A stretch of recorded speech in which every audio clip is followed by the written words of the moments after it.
Hello everyone, this is Nitpicking Nerd, and this is my review of episode 8 of season 5 of Star Trek Discovery, called Labyrinth. And I actually think this might be the worst episode of the whole show, because not only did it have the usual problems of things not making sense, and having the obligatory scene of Michael using her feelings and crying, because remember how she was raised by Vulcans, and yet she's behaving the complete upside down of what you would expect, and the entire crew being over emotional and insecure, and the characters like Adira constantly having self-esteem issues, even though she's a Trill who has the experience of multiple lifetimes, and yet she became more insecure after she regained those memories. And so things like that is the upside down of logic. That's the usual problems of the show. But this episode was also incredibly boring, and there's a lot of missed opportunities. There was like a setup of all kinds of interesting scenes, and yet they didn't do anything with them, so the usual missed opportunities. So I actually think this might be the worst episode of Discovery. It kind of reminds me of that old Deep Space Nine episode Move Along Home, which was also about someone playing some kind of mind game inside the virtual reality. And yet that episode at least had some unintentional comedy moments, and so it wasn't as boring as this one. The only semi-interesting scene in the whole episode was in the very end when Shin Hoti becomes the leader of the Brin. Because at least it had a few seconds of actually good action scene when she kills the Brin leader. Even though it has an editing mistake, if you look closely at the body of that Brin leader after she kills him, he falls on his belly.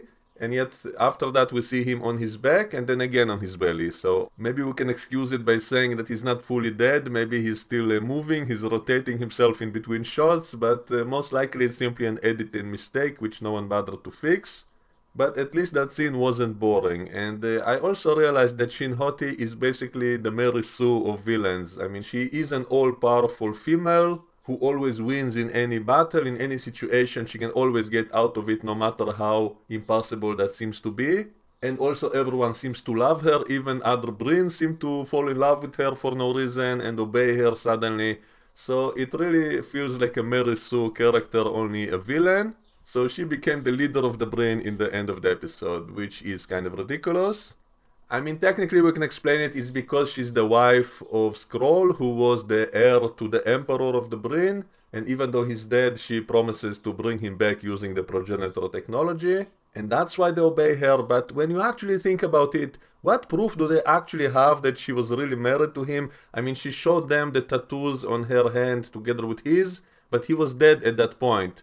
So how can they know that she didn't fake it? I mean, she could have did those tattoos after he died. If there are no actual documents or witnesses or his own word saying that he's married to her, how can they even know that it's real? How can they know that she didn't fake the whole thing? So why would they obey her as the wife of their emperor? So that doesn't really make any sense. And also, as I mentioned in the previous review, why is Discovery jumping to the location of the next clue when they said that they know that the Brin can track their jumps? So why did they take the Discovery there immediately? Why not take some other ship, which the Brin would not expect, use some more clandestine ways to get to the next destination? Why do you jump to the next clue when you know that the Brin will follow you there? And also the Brin ship was at Starfleet headquarters in the previous episode with a bunch of other Starfleet ships being there as well. So how come Starfleet didn't send any of the other ships to help out Discovery? I mean, if the Brin can get to that location as quickly as they did, then other Starfleet ships should be able to as well. And yet Starfleet doesn't bother to send any other ships to help Discovery. Isn't this a red directive? Isn't this the most important mission ever and all of that? And yet the rest of Starfleet doesn't bother to help out Discovery. And if Discovery knows the Brin can follow them, why doesn't Discovery try to confuse them by making multiple jumps? I mean, the Brin don't actually have any of the clues. They only follow Discovery's signature. So all Discovery has to do is simply make multiple false jumps and then leave a shuttle at the real destination.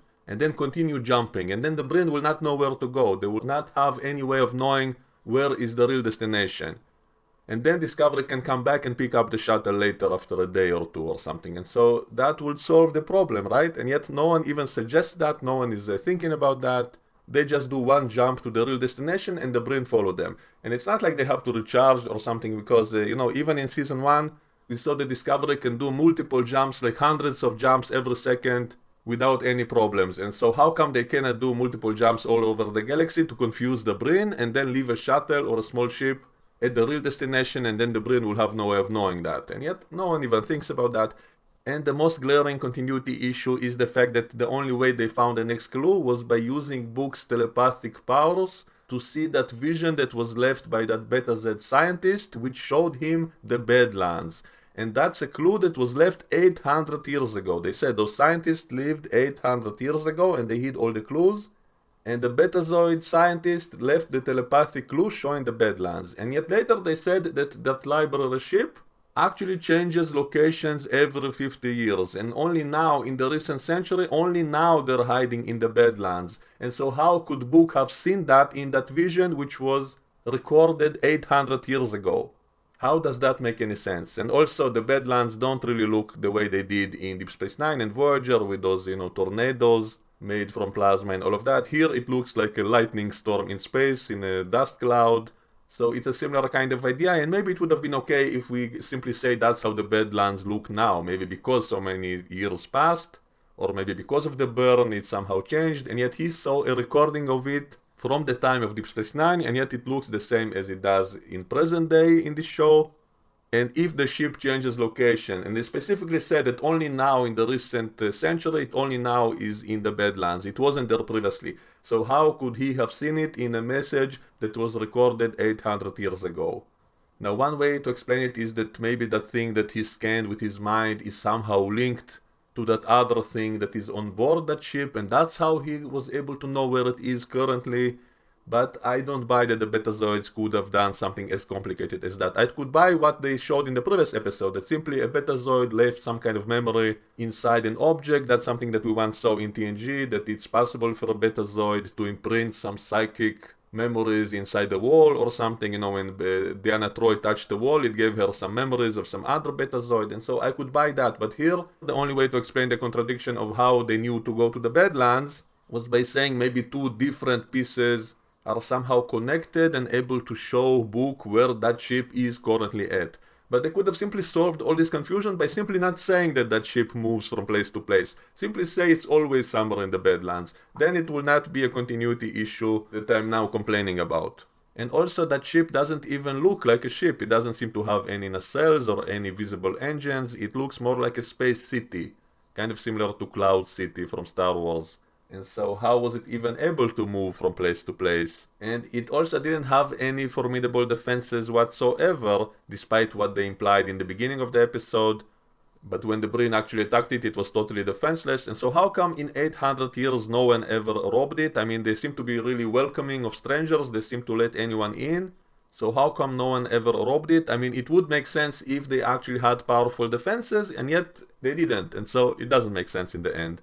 And they are greeted by this lady who I guess is supposed to be an Efrosian. That's the same species as the president of the Federation in Star Trek 6, and a helmsman, and I don't think we ever saw more of that species. And so this lady is welcoming them to the archive, and she seems to make like subtle threats that if they don't behave they will suffer consequences and stuff like that. And yet later when the Brin show up, they are absolutely useless against them. And so was it all a bluff? They didn't actually have any defenses whatsoever, and so how come no one ever robbed them in 800 years? No Ferengi thieves ever showed up to steal anything. The final clue was sitting inside the crystal that looks like a ZPM in some random room on that ship, and yet no one ever stole it. And also it seemed to be so fragile that it can break from anything. And so how come, the ship never shook? They are in the middle of the Badlands. They had to get there also somehow, and Discovery almost gets destroyed when it's trying to get there. So how come that ship never shook up when it was getting into that place? How come that crystal never fell down and broke down? And so to get all these clues in this season, there has to be so many astronomically impossible odds to overcome. It becomes laughable when you actually think about all of it. Like, what is the likelihood? That crystal never moved to a different room. When that hologram of Book told Michael where it is, he said, that's in room 7. There's a crystal there you have to break. And all of this was recorded 800 years ago. So in so many centuries, they never rearranged the inside of the ship. They never moved that crystal to a different place. And that crystal never broke down, even though this ship went into the Badlands through all the storms, and yet the ship was never shaken. Michael easily opened up that glass box and easily broke that crystal. And so it's so unlikely that it remained in the same room unbroken for 800 years and no one ever robbed the place when they don't seem to have any strong defenses. And when the Brin fire at them, they do have shields, but they don't seem to hold for long. And also, if you look closely at that shield, what shapes is it made of? Hexagons again.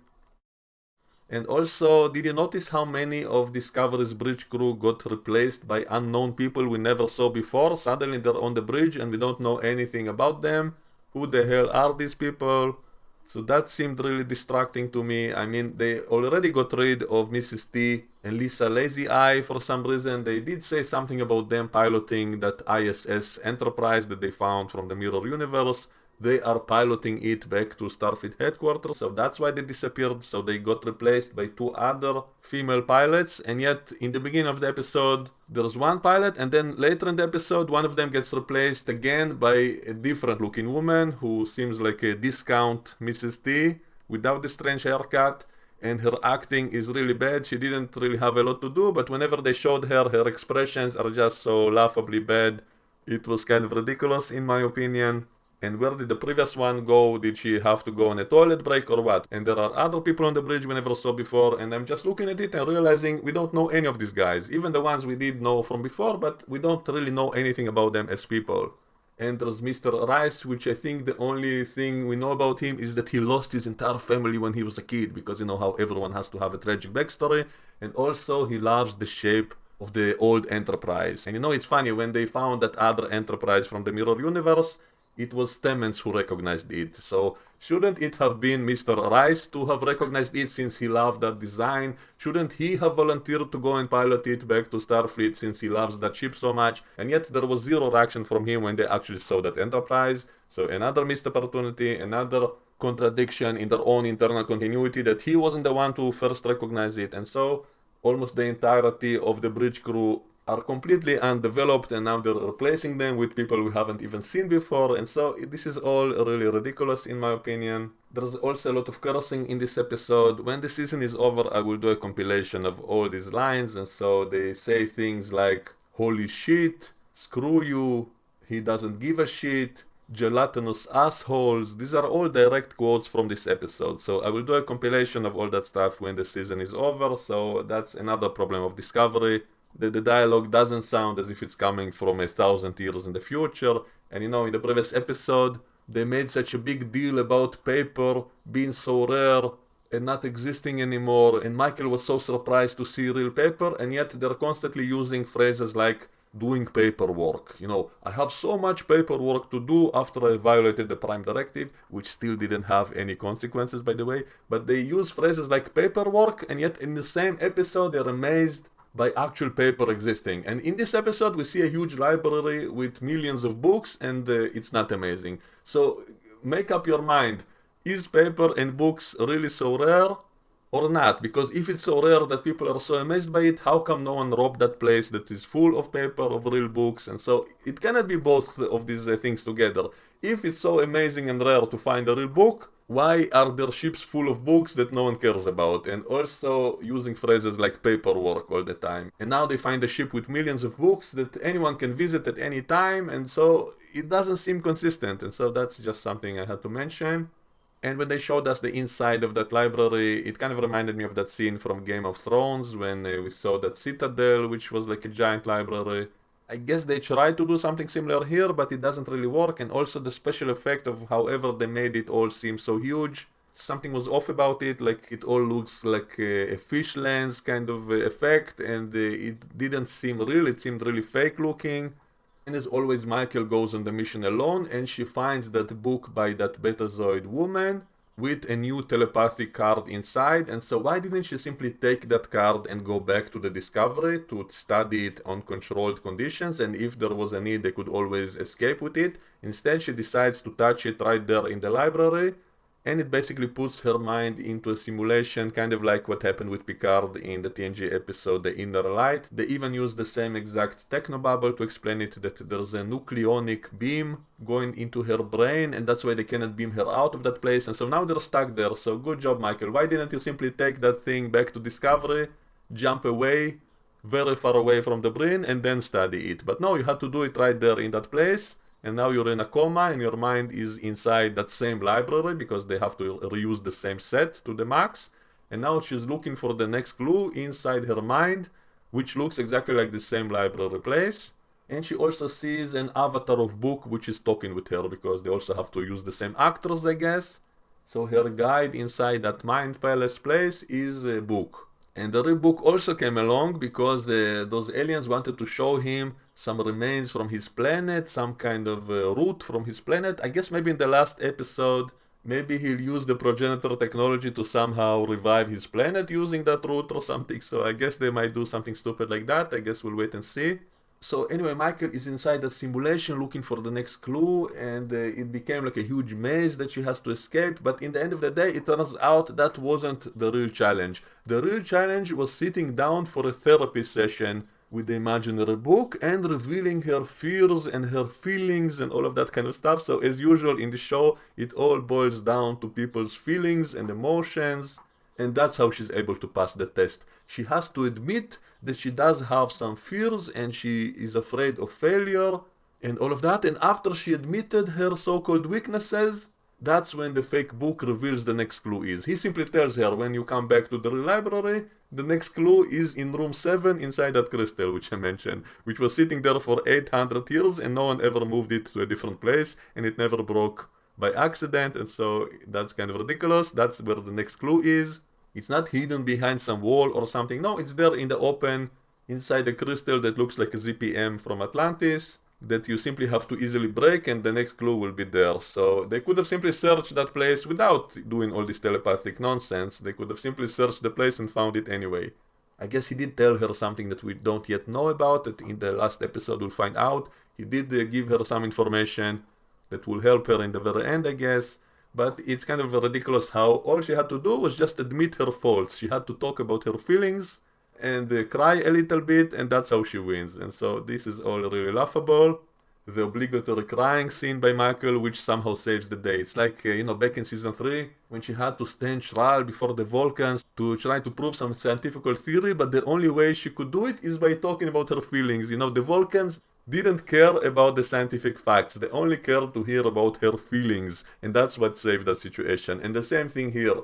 She cannot solve it with her mind, she only solves it with her heart, with her feelings, by admitting her fears and her negative emotions. That's what convinced the fake Book to give her the next clue. And I'm still wondering how the hell in that other timeline, when Discovery was stuck in the time loop, how the hell did the Brin get over all these challenges? Was there a Brin sitting there in the same place, admitting his feelings to this Betazoid, the program? It's all kind of laughable if we actually think about it. So anyway, Michael breaks that crystal in the other room, she gets the next clue, then they beam back to Discovery and connect all the clues together finally, which creates a hologram which shows them the next location they have to go to. And again, it begs the question, if they simply have to go to that location, and it's a simple location in space, then how come no one in the whole galaxy ever simply stumbled upon it? I mean, in billions of years, and a million different civilizations roaming the galaxy, no one ever stumbled to that location by accident to find the same thing they're looking for now. Without all these clues, they couldn't get there. So there better be some really good explanation in the next episode, otherwise it will once again be ridiculous. And then the Brin simply threaten to destroy that archive if Discovery don't give them the clues. And then guess what Michael does? Even though it's a red directive, it's the most important thing ever and all of that, she simply decides to give them the clue. She beams that device to their ship. Why didn't she simply hide a bomb inside there so that when it materializes on their ship it simply blows them all up? But no, she actually beams the real clues. And so she says because they have the spore jump, they will simply beat them to it. They will get there faster than them, and so that's okay to give them the clues, I guess. And then the Brin attack the Discovery to try to destroy it, and then Michael tries to fake the Discovery's destruction. So they vent some plasma out of their nacelles and they eject some debris from their cargo bay, and they wait for the last possible moment to ignite all of that stuff, and then they jump so that it looks as if they blew up from the Brin attack. And then when they arrive in their destination, the Discovery is all messed up. And it looks as if it happened because of this ploy to try to make it look as if they blew up. and now the ship is broken and cannot get to the destination in another few hours, and by that time the Brin will arrive, and so once again it will be a race against the clock. And then Rainer actually tells Michael it was a clever idea, faking their destruction so the Brin will think they're dead. That's somehow an advantage for them. Why is that an advantage? Wouldn't the Brin go to that place regardless, at the same speed regardless? And so how is it an advantage for the Brin to think they're dead when that ploy seemed to have caused all this damage to Discovery, which is now slowing them down? So how the hell was that a good idea? Why is he telling her that was a good idea when obviously it was a terrible idea? And why don't they phone Starfleet to get some more ships in the area? I mean, if the Brin can get there so quickly, and the Brin were right next to Starfleet headquarters where there were a bunch of other Starfleet ships, so why don't they call other Starfleet ships to help them out as backup? Why are they not doing that? They don't even mention this possibility. If they actually said the Brin have such fast engines, much faster than all of Starfleet's, then maybe I could buy it, but they don't even say that. And so what's the explanation? There is none. Simply Discovery has to be alone against the Brin.